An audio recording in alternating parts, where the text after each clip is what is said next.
Hello my dear families, எல்லோரும் எப்படி இருக்கீங்க? நல்லா இருக்கீங்களா? உங்கள் எல்லாருக்கும் ஹாப்பி விநாயகர் சதுர்த்தி. கிட்டத்தட்ட 4 வருஷமாக போராடி இந்த வருஷம் இந்த விநாயகர் சதுர்த்தியை நான் எப்படியோ கொண்டாடி முடிச்சிட்டேங்க.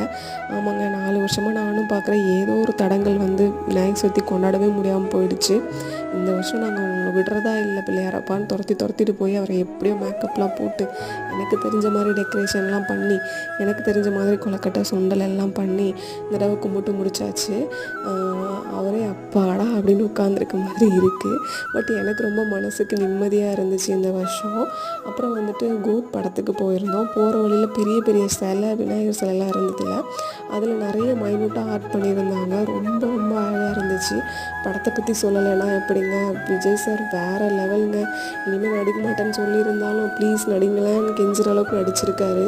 அதுக்கப்புறம் வெங்கட் பிரபு சார் டைரக்ஷனில் நான் எதிர்பார்க்கவே இல்லை. ட்ரை பண்ணி பாருங்கள்.